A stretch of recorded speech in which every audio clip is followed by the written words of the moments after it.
मङ्गलं कोसलेन्द्राय महनीयगुणात्मने चक्रवर्तितनूजाय सार्वभौमाय मङ्गलम्.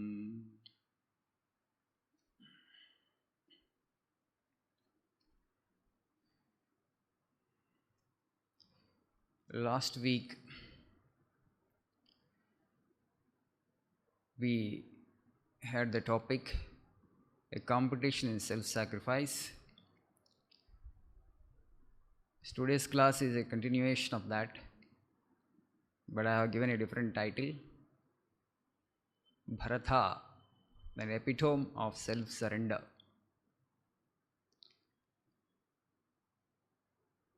You all know what is self-surrender, why should we surrender. Hanuman, the great bhakta of Lord Rama, we know what kind of dhasya bhakti he had practiced. Through that Saranagati and absolute self-surrender, we realize our true nature, we become one with the divine. That's why we practice bhakti. The goal of bhakti, the goal of jnana, the goal of yoga, the goal of all spiritual practices is this, where we attain union with the divine. That's what yoga is. Day after tomorrow we are celebrating the International Yoga Day. But as soon as the word yoga is uttered today, we remember only the postures, Hatha Yoga postures. Yes, that's good to keep good physical health, but that's not the real meaning of yoga. That is Hatha Yoga. Yoga means union with the divine. Why should we seek union with the divine? As long as we remain separated from the divine, separated from the absolute, you get affected by nature. Nature here means the mind. The nature in this universe will have sway over us. As long as we are slaves of nature, we are under the control of nature, there is no way we can have true peace and fulfillment. So we want to transcend nature, we want to transcend mind, we want to transcend the five elements and touch the absolute consciousness. In that there is true ananda, true bliss. Nalpe sukhamasti, bhumaiva tassukam. So only in the infinite there is happiness. The finite will never give us true happiness. It's not there. So we don't want to be finite human beings. We want to get to the absolute, the infinite. That is our birthright. We are seeking it. Everybody is searching for happiness and peace. We are struggling. We are hoping for, through money, through name and fame, through position of power, through other material things. We are trying to enhance our happiness. We are trying to have more peace. But that peace which we really long for is eluding us. That peace and happiness that which we really crave for, we are not getting it. It is eluding us. It will elude because it's not here. So we have to seek the absolute for the sake of absolute. We have to go back to our infinite nature. Then alone we will have true peace, true fulfillment. So Bharata, an epitome of self-surrender. It requires great strength to surrender our little individuality. Only the people who intuitively perceive and sense that there is that beyond, that there is that absolute, alone will be able to let go this little individuality or ego sense. Otherwise people seek it as annihilation, it is a death. Death of individuality, death of my being, death of my personality. That's the reason not many are prepared. They hold on to that ego with all their, strength and might. So only individuals who would be able to see the beyond, the transcendental, will be able to let go their individuality voluntarily, joyfully. They drop it and then they become one with the absolute. So this surrender, only men and individuals of exceptional strength alone can do it. Otherwise we all would would have achieved it by now. It requires great strength of renunciation. And so here, Bharata, absolute self-surrender, unconditional self-surrender. We will see him. In his life, he had demonstrated what is self-surrender. So we studied that Rama actually came to Chitrakuta. He was thinking about his mother Kausalya and also about Sumitra and other people there in the palace, because Bharata was away in his grandparents' home. Rama was asking Lakshmana, "Oh Lakshmana, you go to Ayodhya. See, I don't know how my mother is doing. I am the most unfortunate son. No mother should ever have a son like me. When she needed me the most, I came away. So go. We don't know how Mother Kaikeyi treats our mothers. So you go and entrust them to the care of Bharata and come back." So that's what actually Rama asked Lakshmana, because he was just trying to see how they would be doing, what kind of pain, what kind of anguish they would be undergoing, the people in the palace, because he had come away. And then Bharata comes to Ayodhya from his grandparents' house. Then he came to know everything what happened there. Then his mother Kaikeyi tells him that actually I sought these boons from Dasharatha and all these things had happened. So Bharata indicts her, and now he wants to atone for the sins of his mother. According to Bharata, she had committed unforgivable offense, which he could not even think of, which he could not even ever imagine in his wildest dreams probably, that his mother would send away a person like Rama to the forest. It was too unbearable for Bharata. He grieved and grieved. Then he wanted to make amends for that, for whatever the wrong that his mother had committed. So he had decided the kingdom must belong to Rama and Rama alone. And I cannot even claim it in a dream. That thought also would never occur. It never occurred to Bharata. He was equally noble like Rama, equally righteous. So, to make amends for the action of his mother, as it were, Bharata decided, he told his plan to sage Vasishtha, Kulaguru, Chamberlain, and other elders, "I'll go and I'll bring back my brother Rama. The throne belongs to him." And so he set out from Ayodhya in search of Rama to bring him back to Ayodhya and to coronate him, to anoint him as the king of Ayodhya. So not just alone, Bharata was not sure whether he would be able to convince his brother or not. So he wanted to have others also with him. So sage Vasishtha was there, other ministers were there, other wise people were there, Brahmins were there, also people were there. So accompanied by all these, he set out along with his army to bring Rama back to Ayodhya. So he more or less he followed the same trail which Rama had taken, same path. So he comes to Bharadwaja's ashrama. First he actually Srungaberipuram. There he met Guha. So Guha asked, "Where are you going?" Then he said that I want to bring my brother back and I want to see him, that ensure that he would be coronated. Then Guha was very happy to hear this. "Ayatnad agatam rajyam." Your mother actually is giving you the kingdom in a golden platter, but here you refuse it. Very difficult to find a person like you, Bharata. Very difficult. Guha says that. So without your effort, actually, she is giving you the entire kingdom. She is trying to make you the king, but you reject it, saying that it's not dharma. Not many you will find in this world, people like you. So he appreciated this dispassion, this sense of dharma of Bharata. Guha congratulates him. And then afterwards, Bharata comes to Bharadwaja's ashrama.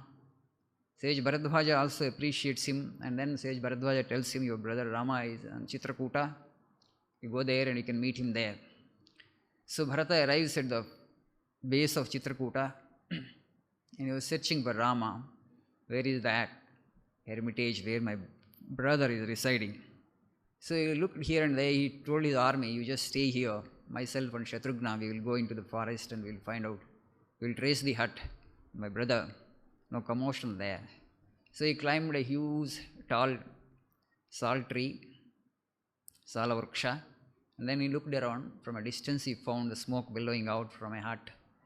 And from that, he inferred that there are people there, probably be the hermitage of my brother. So slowly, he, along with Bharata, following that smoke, actually reached the hut made of leafy twigs. What did he see there? Before that, he was telling Shatrughna, he was searching in the Chitrakuta mountain for the hermitage.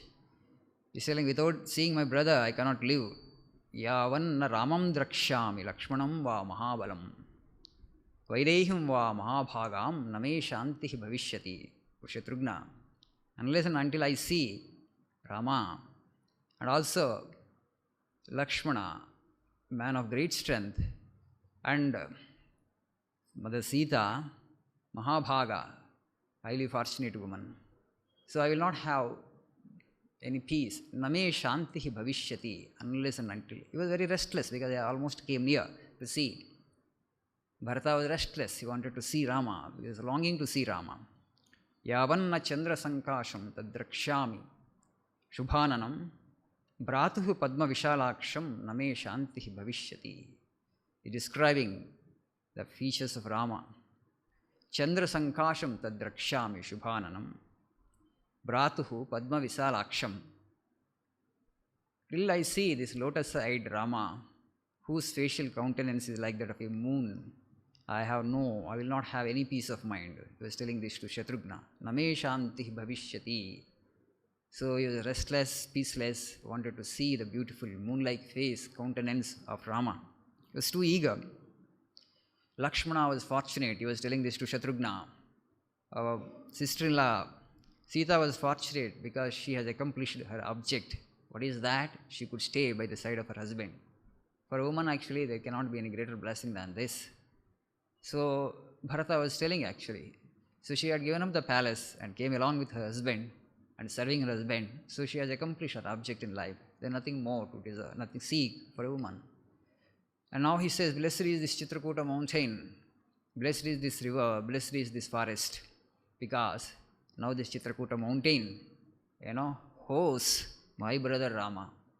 So this mountain is blessed, this river is blessed, so these environs are blessed. So they came near the hermitage. What did he see? What spectacle did he see there? So Rama was sitting in Virasana. Bharata looked at him. So just actually, he felt that intense pain. All this is because of me. As I was born to my mother Kaikeyi, because of me she sought the kingdom. Had I not been born, she would not have sought the kingdom, right? For whose sake she would seek the kingdom? For my sake she sought the kingdom, and because of me now my brother actually is undergoing all this suffering in the forest. Otherwise, why would I have met with such a fate? So it's I am responsible. This body is responsible for the fate of that of Rama. He is suffering there because of this body. Digme janma sachivitam. Woe unto my birth and woe unto my life. This is a useless life. This is a useless birth. Bharata was telling to himself. Why? Because of me, my beloved brother Rama, the noblest of the princes, the noblest of the human beings, is suffering. So then he saw the hut. So all the bow, quiver, swords, all these weapons actually, they hung on the mud wall. And Rama was sitting in Virasana, accompanied by Sita and Lakshmana on both sides. So just he was, after seeing this spectacle, Bharata could not control his emotion. He was thinking, this my dear prince, my dear brother, who actually deserves to be attended by, ministers, the court, the royal court in Ayodhya, now actually is surrounded by, sitting here in the midst of wild deer. Where he should have been and where is he now? He should have been sitting on the throne of Ayodhya, then he would naturally be surrounded by ministers every day. So now actually he is surrounded by these wild deer, and here he is sitting in a hut in the midst of these deer. So he actually, who would have been wearing clothes worth thousands and thousands of rupees, now actually is wearing deer skin, above a little piece of deer skin and below a little piece of deerskin, whose head actually used to adorn with beautiful flowers. Now actually this head is actually full of matted locks. He is bearing the burden of matted locks. That head, when he was in Ayodhya, Mother Kausalya would decorate Rama's head with all kinds of flowers every day. So that beautiful prince now actually in matted locks, seeing that he is not able to control his tears, seeing the form of Rama, Bharata. So now actually he is bearing the burden of matted locks. Who would be acquiring merit through performing sacrifices, now actually he is trying to acquire merit through self-mortification. Forest what he would be there? We have to practice asceticism by eating roots and fruits. Who would acquire merit through such kind of life? Only the ascetics and Brahmins. So the yogis who want to become. But he is a royal man. Rama actually Kshatriya, prince. The princes, they would acquire spiritual merit. How? By sacrificing yajna, by performing yajnas and by performing sacrifices. They would engage priests, they would engage Brahmins, they would actually invest money, spend money and do sacrifices to propitiate gods. And this is how they acquire spiritual merit. But that Rama now here, he is trying to acquire spiritual merit through self-mortification, by mortifying his flesh, by living ascetic life, by eating on roots and fruits. So now actually the body, the beautiful body of my brother, we should have been actually anointed with unguents and sandal paste, is full of dirt. Forest, what kind of facilities would be there? Even if you want to take bath, you can't take bath every day, right? You have to go nearby river or stream, right? Full of dust and dirt. So, where Rama should have been and where he is now, all because of me. Dig jivitam nrusam sasya mama loka vigarhitam. Again he is telling that. Dig jivitam nrusam sasya. This my life is in vain. This is a waste to life. Loka vigarhitam actually. Condemned by the world, cruel as I am. He is condemning himself because of this body. Here is that noble prince is suffering so much. I am responsible for all the fate of my brother. So I should not have been born at all in this world. Bharata was actually cursing himself. Then he saw Rama, he went near him, approached him. Ityeva vilapan deenam prasvinna mukhapankajaha. Prasvinna mukhapankajaha. His face actually was full of perspiration and sweat.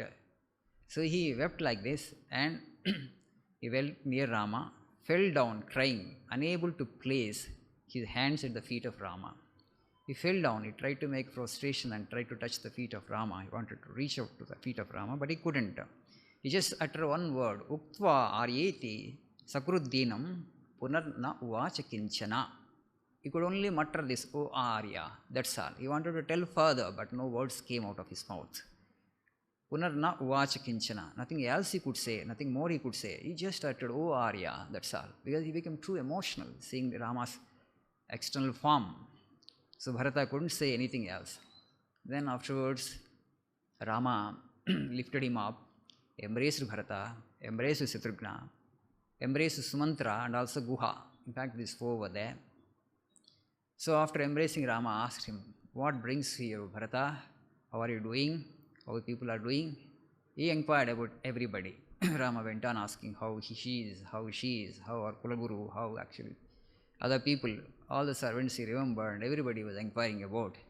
And then he went on, giving a long lecture to Bharata on judicature, Rajaniti, how an ideal king should perform, what he should avoid, what he should do, and what he should not do.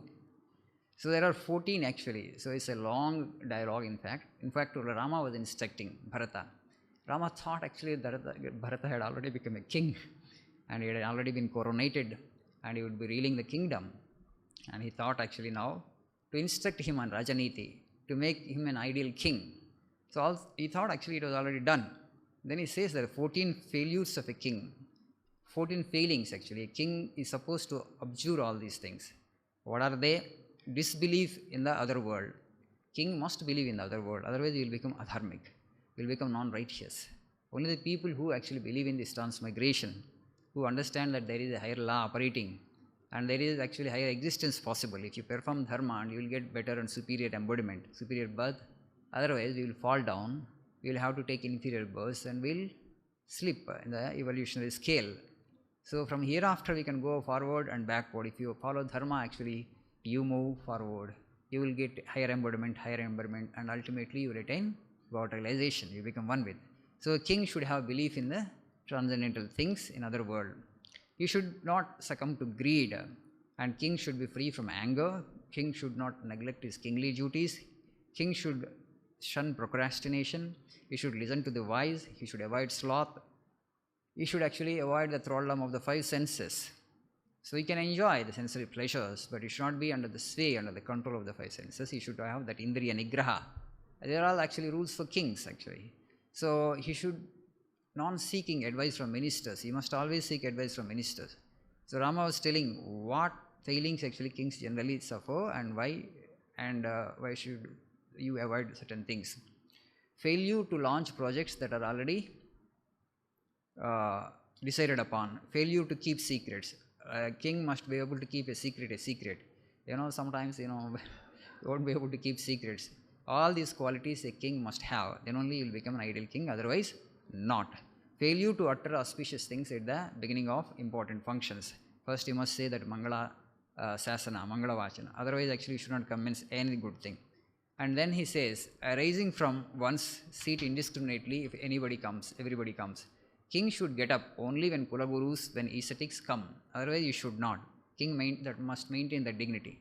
So this is actually a long Upadesha that Lord gives there to Bharata. So then Bharata now actually is telling Rama, fine, all he heard patiently, because actually he has not become king. But Rama actually has given him a long instruction. Now Bharata says that, our father, you were asked actually how is our father doing, but our father passed away. He says, he has ascended to heaven, unable to bear his separation from you. Our father has attained to heaven. My mother actually, for all the sin that she has committed, she will deserve the, most frightful hell. So, you forgive my mother. The first thing he is telling directly actually. She has done an unpardonable offense. Because of her only, you are here in this fate. So please forgive her.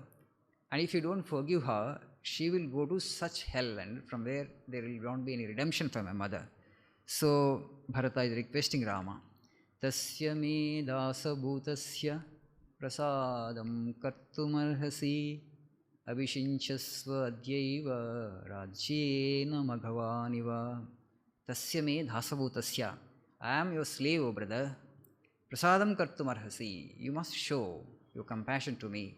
You must show your grace to me. Shower your grace upon me. So he is saying now actually, Dasa Bhutasya, I am your slave. Abhishinchasva Adhyaiva. Today itself actually you get coronated.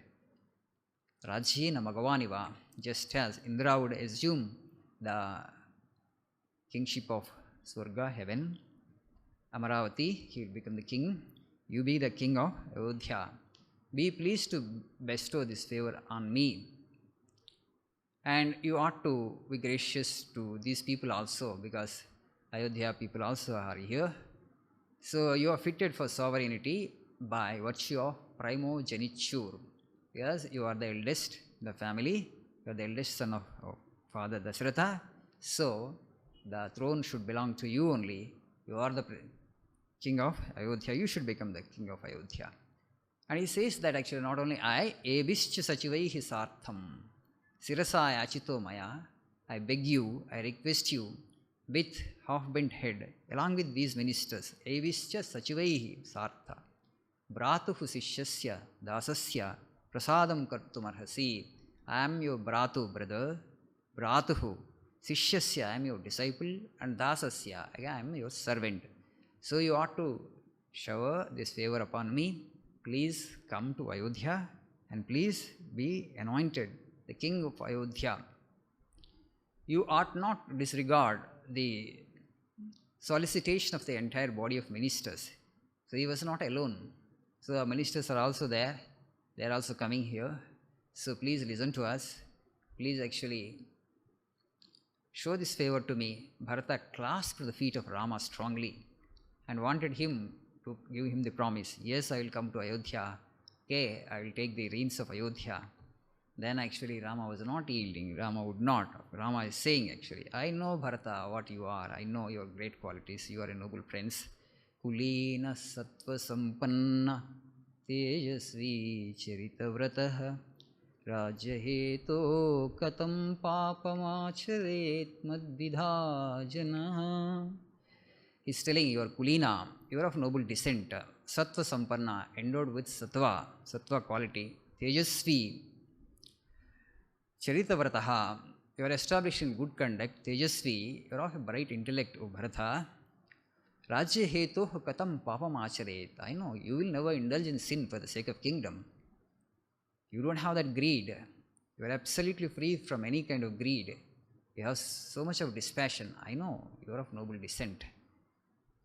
Rajya hetu katam papam acharet. I never even imagine that you would ever indulge in any kind of sin for the sake of kingdom. I know what you are. Nadvosham tvai pashyami sukshmam api arisudana. I don't find any fault in you, Bharata. Sukshmam api, even a minute fault also. Arisudana, O scorcher of foes, O killer of foes, O killer of enemies. I know what you are, Bharata. So Bharata was like weeping actually, wailing and requesting Rama, you please come. Forgive my mother, otherwise she will go to hell. Save her from hell. The only way, if you accept the kingdom, she will be saved from hell. Otherwise, there is no redemption for her. But Rama is telling, oh my brother, I understand your sentiments, I understand your agony.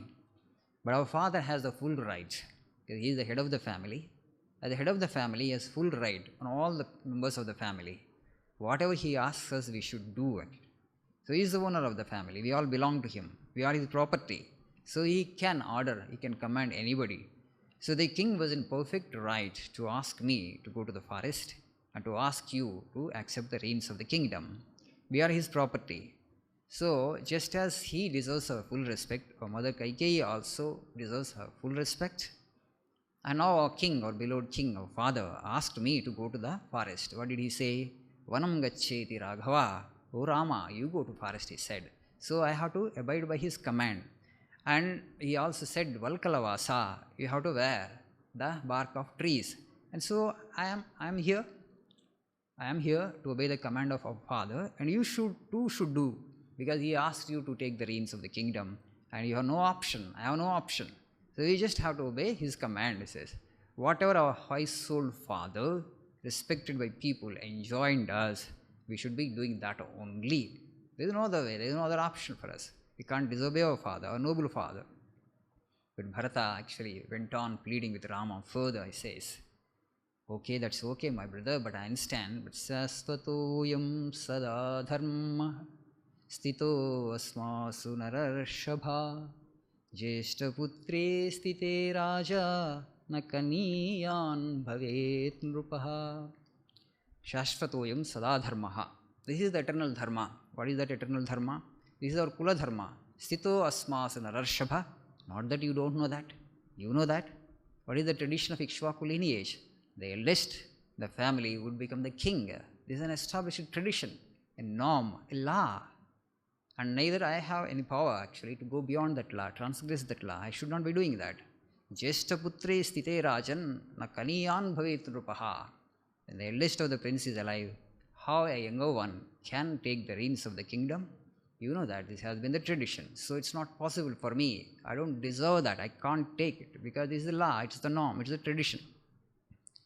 He said, then went on saying that when you left the palace, Nishkranta matre bhavati sahasite salakshmane dukkha shoka bhibhutastu raja tridivam abhyagat.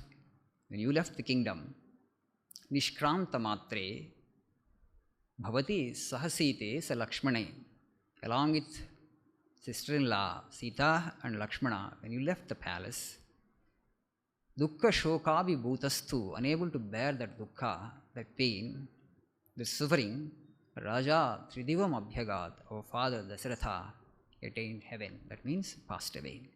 He left this world. As soon as he uttered this, Rama actually swooned. He lost his outer consciousness. So Bharata, Shatrughna, and Lakshmana helped him actually to regain his consciousness. Then Rama actually is weeping and wailing, and now he is saying that, oh my God, my father passed away. So who will take care of Ayodhya? Ayodhya has become orphan now. So without king, actually the kingdom has become orphan now. And he is telling that, he is remembering father. So I shall have no heart, to come to Ayodhya after my exile is completed, after 14 years. For whose sake I should come to Ayodhya now? I have to live in the Ayodhya where my father is not there. How can I live? So I won't have heart. I will not have heart to come to Ayodhya after my exile is completed with Bharata. So he used to instruct me in so many things. He would tell stories. He would instruct me that, oh Rama, an ideal king should be like that. My father, who will instruct me hereafter now? Who will actually compensate this loss? So what for I should come to Ayodhya even after my 14 years? So Ayodhya will not have any charm for me hereafter. And then actually weeping, he turned towards Sita. Oh Sita, your father-in-law passed away. Then he turned towards Lakshmana and he said, oh Lakshmana, your father passed away. So Rama was actually inconsolable. He was weeping actually. Even these people found it difficult, to make him, they tried their best to pacify him. Then actually Rama said that, oh Bharata and Shatrugna, you both are so fortunate. At least you could perform the final rites of a father. But I didn't even have that, that kind of fortune. I am so unfortunate that I could not be by the side of my father during his last moments, and I could not even perform his final rites, obsequies. Then Bharata says, so brother, we performed the obsequies of father, final rites of a father. Please give Tarpana, because father saying, oh Rama, oh Lakshmana, oh Sita only passed away. Uttering your name only he passed away. He was remembering you only during the last moments. In fact, it was a blessing, right? Though Dasratha suffered so much because of his inordinate attachment for Rama, he was remembering only Rama. And he passed away. He breathed the last, remembering only Rama, chanting Rama's name only. What could be a greater fortune than this? Maybe he might have suffered a lot towards the end of his life, but ultimately, actually, he could remember Rama only. So definitely he had ascended to higher sphere. He got heaven. So sometimes actually we also in our lifetimes, through pain only we remember God. So maybe that's how the destiny worked in case of Dasharatha. Though Mother Kaikeyi thought, who knows actually had Rama been in Ayodhya, whether he would have remembered him that intensely. But because of this separation, because he loved Rama with that kind of passion, and I was so intensely attached to Rama, and after he was exiled, after he had gone to the forest, day and night he thought only about Rama and nothing else and nothing else and nothing else. How my beloved son would be faring, what he would be eating, how he would be doing. Day and night only the thought of Rama, when he would come back, when he would come back. So all that thought of Rama. Before that I don't think actually Dasratha had thought so much about Rama, because Rama was just by his side. Sometimes it is separation that makes us think about the individual more than when the individual is by our side. Same actually happened with gopis also. And Krishna was in their midst, actually they didn't remember him so much, because Krishna is just around, right? But when Krishna left for Mathura and later on to Dwaraka, they never forgot Krishna. Day and night only one thought, Krishna and Krishna and Krishna. Here Dasharatha also remembered Rama and breathed his last actually. So it was a blessing in disguise. So you will not get rice balls to offer pinda in the forest. So with ingudi fruit and pulp made of plum, Rama actually gave Tarpana, offered the pinda pradhana to his beloved father. So now all these brothers came to their hermitage, their hut made up of the leafy twigs, and they started weeping, so loudly that the army which actually were there at the base of the hill actually, they heard the cries of all these four brothers, unable to withstand the grief that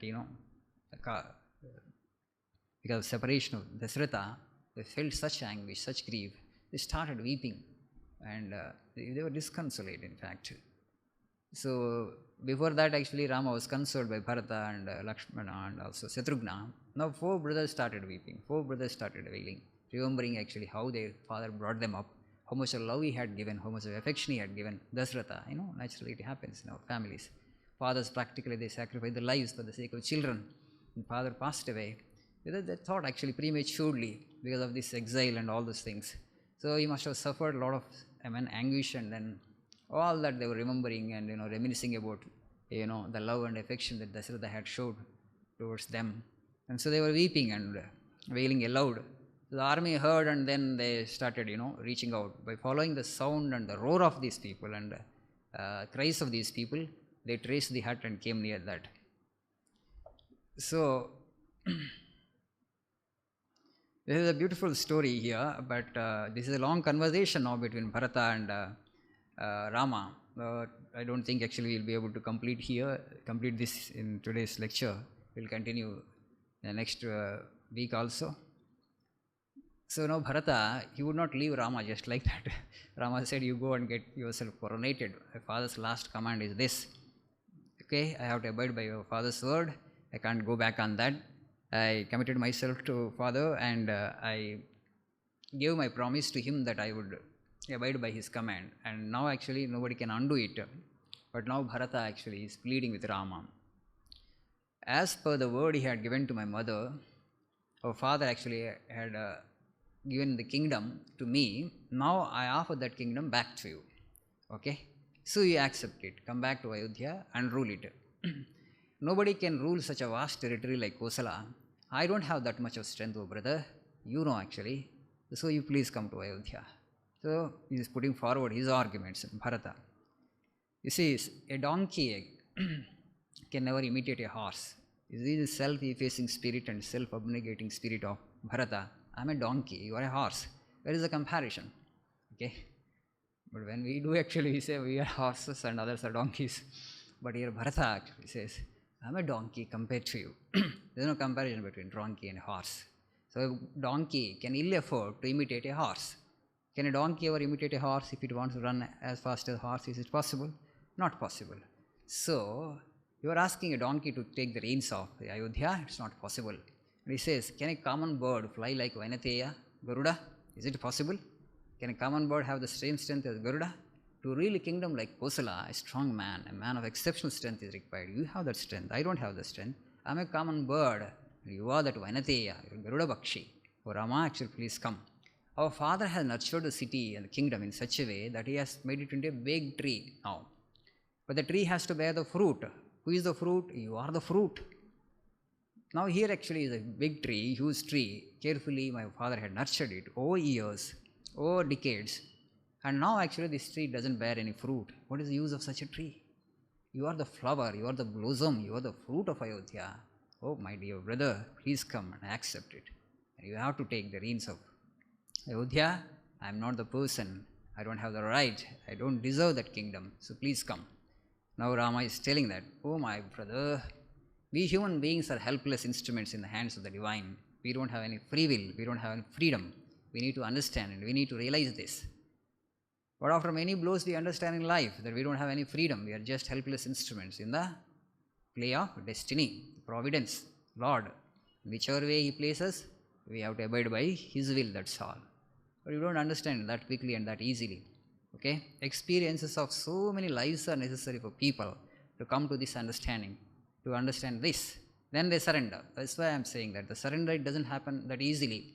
Only when you are totally convinced that we are all helpless instruments in the hands of the divine. There is no point in having a separate will apart from the will of the divine. Then the surrender comes. But when we think that things will happen according to our will, we will not surrender it. That's why Rama is telling it. Things won't happen by your will and my will. Things will happen by the will of the divine, will of the providence. So we have to surrender. We don't have any free will here. We don't have freedom. The sooner we understand, the better for all of us. He's saying wealth will go away. Nothing is permanent in this world. Everything is transitory. Relations actually will not stay. Okay, because these relationships are all based on body. Bodies are temporary and transient. So then how can there be any permanent happiness here? Nobody can escape from old age and death. Human beings, we are practically helpless before death. Nobody can escape. These are all the limitations, fundamental limitations of life. So can Yamuna come back after merging in the ocean? Is it ever possible? So can a day that is over can come back? No, you can't bring it back. Past is past. So once Yamuna merges in the ocean, you can't retrieve that water. You can't bring it back. Just as the sun sucks away water from actually water bodies, Actually, the time sucks away our lifespan. This is the fate of every human being. This is the fate of every mortal.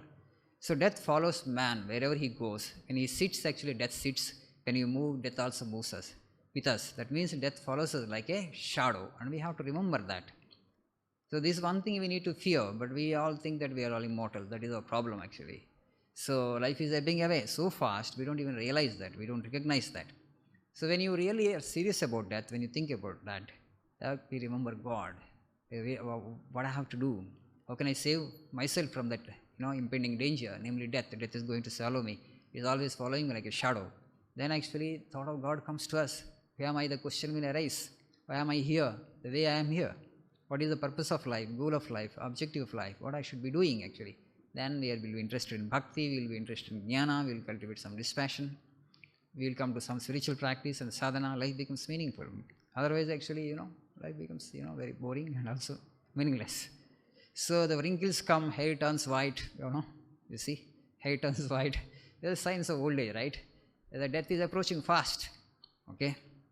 Yama actually is giving I am actually at hand, I am not very far from you, so do something. So what is that we can do? Or else we have to pray to God, do some spiritual sadhana. You have to get frightened, the prospect of death should frighten us, but it doesn't frighten us. Really, it's surprising, So many times we have discussed here in the Bharata also that Yaksha asked Yudhishthira, what is the most surprising thing in this world, O Yudhishthira? Then Dharmaraja says, ahani ahani gaschanti bhutani yamamandiram seshah sthirastvamichanti kimaschariyam matah param. Every day, everybody sees so many people dying around himself or herself, but he thinks or she thinks that he is not going to die. He thinks or she thinks actually he is a permanent entity here. Okay, why don't we learn the simple lesson of life? Today this is fate or her fate, tomorrow it could be my fate. Death is following like a shadow, Rama is telling it is. When we sit, it sits with us. When we move, it moves with us. It's not actually to frighten people actually, it's not a morbid thing. That awakens us, When we think, when we ponder deep on death, it awakens us to the reality of life, that life is too transitory. There must be something which is not transient. There is something which is actually not changeful. There is something which is beyond all this changeful universe. So who is that and what is that? The quest will arise. Spiritual quest will begin. And then you will seek. And in that seeking actually, you will make yourself a blessed human being. A seeking of truth. So here Bharata actually is holding on to his argument and his dharma is telling, but Rama is telling that, this world is transitory, my brother. So all these things, kingdoms and other things today, the bodies they are there and tomorrow the body is not there. Why should we take all this drama so seriously? At sunrise man feels happy because he can perform his duties. Again at sunset he feels happy that he can nicely take rest. But what he doesn't realize, what he doesn't understand is, the sun, days and nights are rolling over his head and life is ebbing away. The days and nights are sucking away lifespan from us. So, but he is happy when he sees the morning sunrise. Oh, happy, another day. I can work, I can perform my duties, I can earn something more, right? Goals, plans, ambitions, desires. More desires, more will cultivate, right? But again, when come back home at 10 o'clock, 10:30, nicely, you feel sleepy, right? You can take nice rest. Sleep refreshes us. But what we don't understand, what we fail to notice is, one more day has passed. That means one day we have come closer to death. When you understand this, definitely we will think seriously, we will ponder on the true meaning and nature of life. So there is more argument. Bharata actually doesn't leave Rama just like that, and afterwards he further argument, he pleads and more, and Rama gets exhausted at one point of time. Why you torment me so much, my brother? Then Rama actually, so don't torment me so much. Ultimately, Rama says that it is impossible. Whatever the command that Father has given you have to follow. Whatever the command that he has given me, I have to follow. There is no change possible here. And Bharata asks actually, okay, then I will stay in the forest, you go back to 14 years. Somebody has to say, right? We have to abide by truth.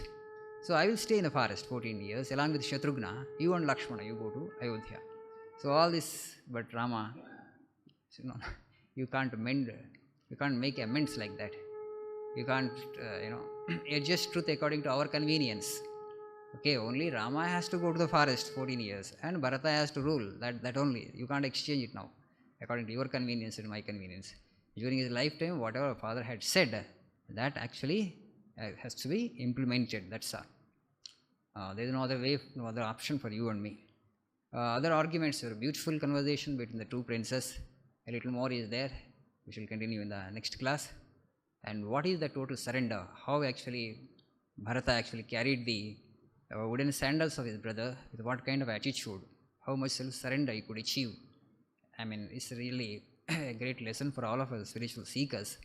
And one of the greatest examples of surrender, self-surrender is Bharata. And if you can cultivate that kind of self-surrender spirit, then nothing more actually. We would become one with the Absolute. We would become one with Rama. So this Bharata is one of the greatest devotees of the Lord, and we shall know more about this great devotee, how he had attained that absolute self-surrender in the next class. We shall stop here for today. We shall meditate for 2 minutes before we go to prayer.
Oh.